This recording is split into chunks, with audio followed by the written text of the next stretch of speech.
Estamos de regreso con ustedes en este resumen semanal. El Senado de la República avaló un exhorto a la Cancillería para solicitar el indulto al mexicano Rubén Cárdenas Ramírez, quien fue condenado a la pena capital en el estado de Texas. Le contamos la historia. En un caso más de ejecuciones de pena de muerte de mexicanos en Estados Unidos, la Junta de Perdones y Libertades Condicionales de Texas negó con una votación de 6-0 otorgarle clemencia al mexicano Rubén Cárdenas Ramírez, quien es acusado del delito de asesinato y violación a una familiar menor de edad en hechos que habrían ocurrido en la comunidad de Edinburgh, en el estado fronterizo. Esta decisión se dio no obstante la presentación de un punto de acuerdo por el Senado, que fue aprobado por unanimidad para que el gobierno mexicano pida la suspensión de la sentencia.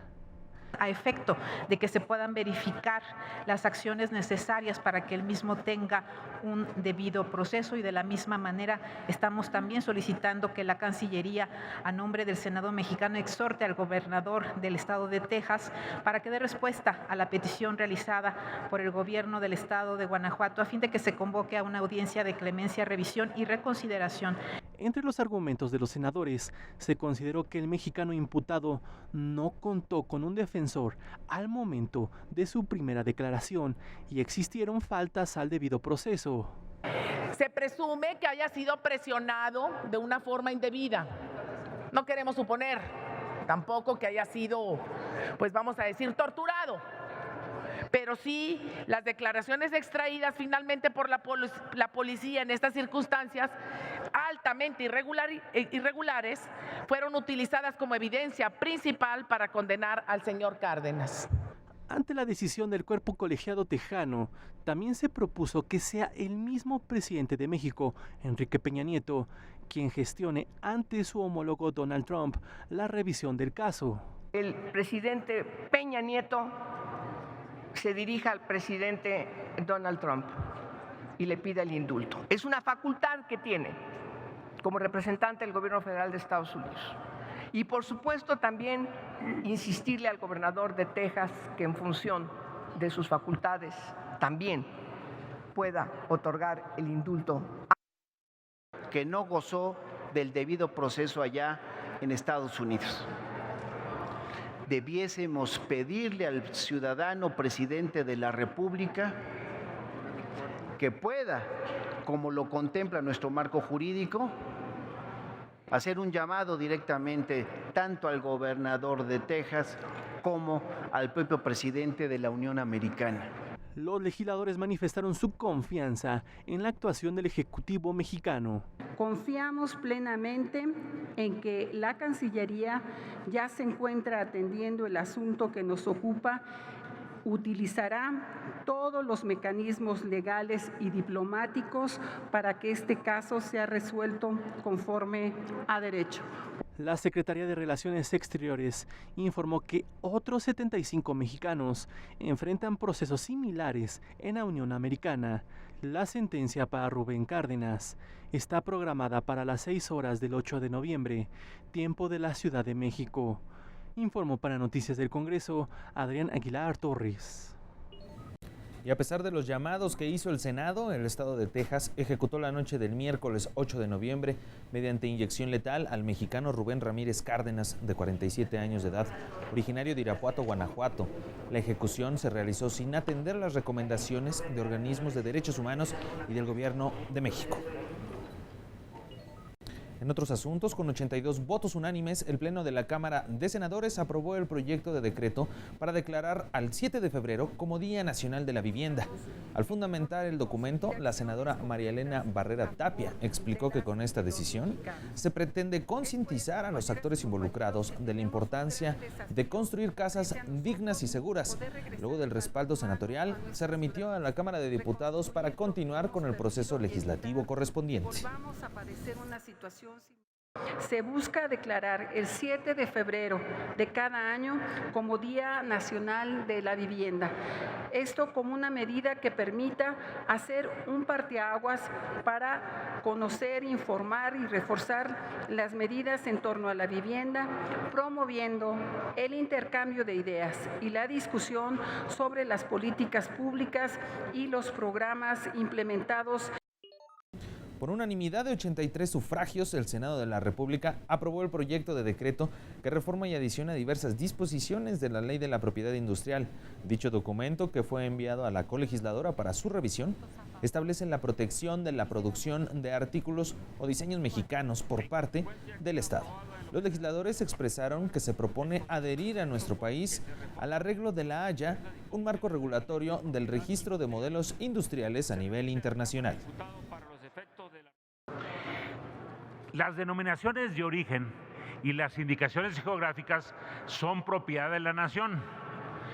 Nadie puede precisar con certeza quién sería en todo caso el propietario de una supuesta patente, por ejemplo, del tequila o del bacanora o del mezcal.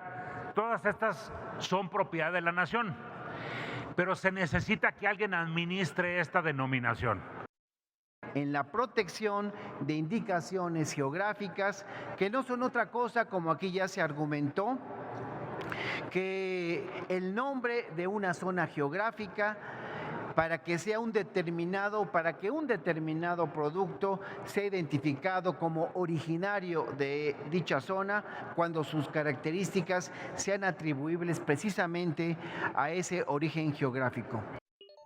En otro asunto, durante la sesión del Senado de la República, el presidente de la mesa directiva informó de un acuerdo enviado por la Junta de Coordinación Política. Los artículos 3º, 143. Recibimos en la mesa directiva un acuerdo de la Junta de Coordinación Política por el que se expide la convocatoria para la designación del fiscal especializado para la atención en materia de delitos electorales. El documento está disponible en el monitor de sus escaños, por lo que solicito a la Secretaría dé cuenta con sus resolutivos. Algunos de los puntos centrales de esta convocatoria son los siguientes. El Senado de la República convoca a las universidades públicas y privadas, institutos de investigación, asociaciones civiles, organizaciones no gubernamentales, así como ciudadanas y ciudadanos interesados a que presenten candidaturas para ocupar la titularidad de la Fiscalía Especializada para la Atención de los Delitos Electorales. Entre los requisitos para los aspirantes se encuentran los siguientes: ser ciudadana o ciudadano mexicano por nacimiento, tener cuando menos 30 años cumplidos el día de la designación, poseer título profesional de licenciatura en Derecho con una antigüedad mínima de 5 años. La Junta de Coordinación Política recibirá las propuestas del 13 de noviembre al 17 de noviembre de 2017.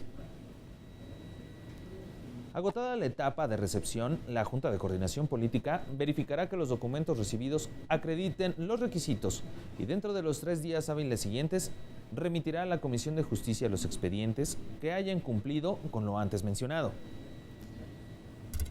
La Comisión de Justicia acordará la metodología para la evaluación de los candidatos y posterior a ello enviará a la Junta de Coordinación Política el listado de candidatos que considere que reúnen las condiciones de elegibilidad a más tardar el 8 de diciembre. La Junta de Coordinación Política acordará el nombramiento que someterá a aprobación del Pleno de la Cámara de Senadores. La propuesta será presentada para su votación por cédula en el Pleno y en caso de no obtener el voto aprobatorio de las 2/3 partes, se realizará una segunda votación. De no alcanzarse la votación requerida, la Jucopo presentará una nueva propuesta en la sesión plenaria inmediata siguiente. En la discusión en lo general sobre este acuerdo de la Junta, legisladores del PT y otros sin grupo parlamentario argumentaron su voto en contra. Que han presentado con mayoría es exactamente lo mismo, un planteamiento oscuro, falto de transparencia, para que a final de cuentas se resuelva en contubernios en contra de los intereses de los ciudadanos mexicanos.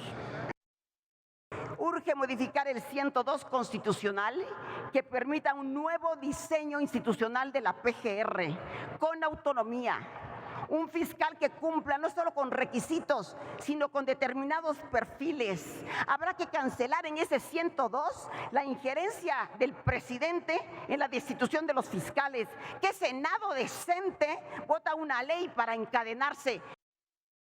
Y las formas y prácticas como están establecidas en la convocatoria no van a garantizar ni la construcción del consenso dentro del Senado y mucho menos construirán legitimidad de quien quede al frente de la Fiscalía en el conjunto de la sociedad. Me abstendré en esta votación. Me parece que el fondo de nuestra discusión tiene que ver con la soberanía del Senado. Si el encargado de despacho de la PGR no tiene la facultad para venir a comparecer a este Senado, mucho menos tiene la facultad para destituir a alguien que nosotros elegimos con 2/3 de la votación.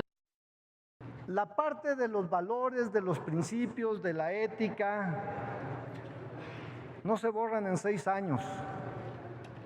De ahí que no hay ninguna razón seria y fundada para establecer esa antigüedad de no tener militancia, entre comillas. El senador del PRI, José María Tapia Franco, dijo que al convocar a universidades, institutos, entre otros, para que inscriban a las ciudadanas y ciudadanos que cumplan los requisitos, el proceso está abierto.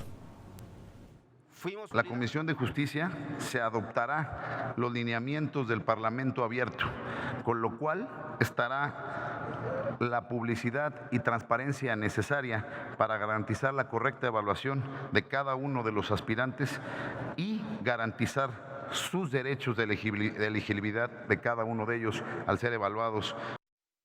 El senador Luis Sánchez Jiménez señaló que esta convocatoria no resuelve la crisis de procuración de justicia que hay en el país. Y el acuerdo. Por supuesto que con esta convocatoria no queda saldada la deuda del encargado de despacho. Tiene que venir el encargado de despacho. Tiene que venir y nos tiene que explicar. Pero además, tampoco con esta convocatoria estamos resolviendo que ese encargado de despacho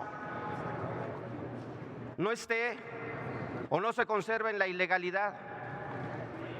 Porque hoy sus actos son ilegales. Al término del debate se abrió el tablero electrónico para recoger la votación en lo general del acuerdo. Al no haber quórum, el presidente levantó la sesión. De acuerdo a lo vertido, de acuerdo a la votación en el tablero electrónico y de no reunirse el quórum reglamentario, se levanta la sesión. El Pleno del Senado de la República aprobó celebrar una sesión solemne para recibir la visita del señor Andrzej Kiska, presidente de la República Eslovaca, a las 11 horas el miércoles 22 de noviembre. Vamos a un corte y cuando regresemos, con motivo de la glosa al quinto informe de gobierno, en la Cámara de Diputados comparecieron ante comisiones los secretarios de Recursos Naturales y de Salud. Regresamos.